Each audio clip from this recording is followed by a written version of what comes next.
Assalamu alaikum warahmatullah. Peace be upon you all. So this is just an update. So I am now going on approximately 69 hours fasting, 69 and a half hours fasting, or on hunger strike. So I was I haven't eaten any food since the day before yesterday at 7 p.m.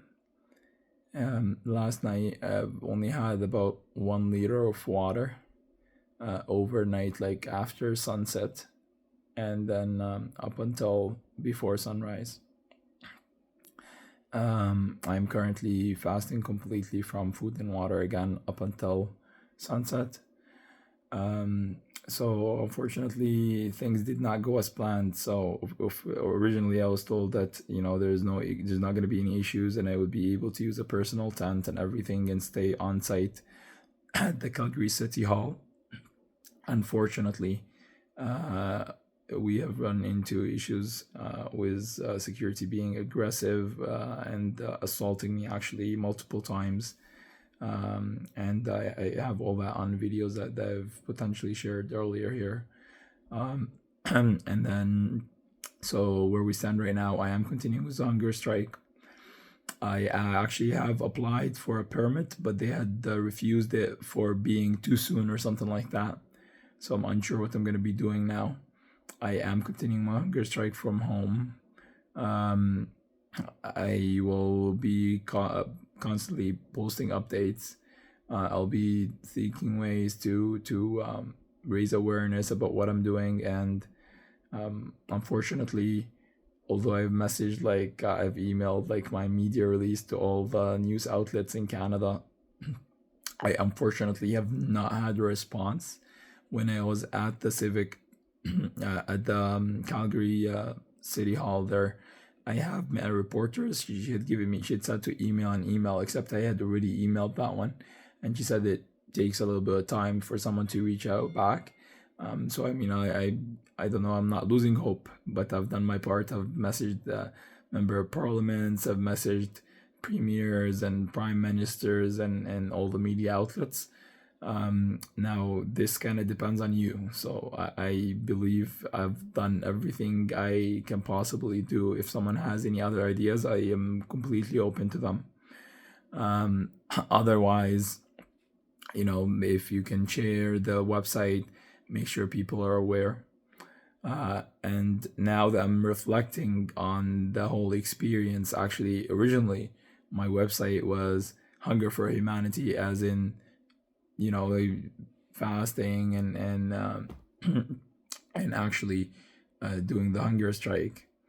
But at the moment, I believe the website is a pun, and now it's an intended pun, because honestly, we are hungry for humanity, because unfortunately, we've all been corrupted into not being fair.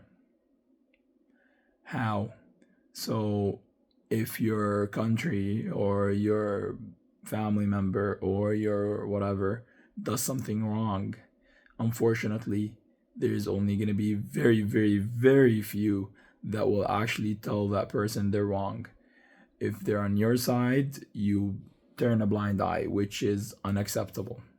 So, I urge you all to reconsider your decisions, especially if you find yourself supporting someone that is doing something that you may like. You know how you figure it out. Whatever you accept on others, you see how it will, like, if it was against you or against your family members, or your side was the one subjected to that, are you going to accept it? And ask yourself that question. Be honest with yourself, and this is the way to go, because we're all humans. Does not matter what religion, what race, what country, wherever you're from by background. So we need to reach back to our humanity.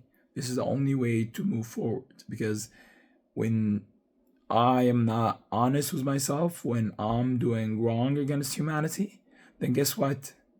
Others are doing the same. So you start with yourself. If each of us just start with himself, I'm not asking you to even talk to others. I'm talking about yourself. You look at your heart, you look at your actions. Make sure that you put humanity first, even if it goes against yourself, your family, your country, whatever it may be. Then and only then can the world proceed. Okay, thank you so much. Peace be upon you all. And again, like I said, if someone has any ideas, I'm trying very, very hard here to make sure that the people of Palestine, the kids in Palestine,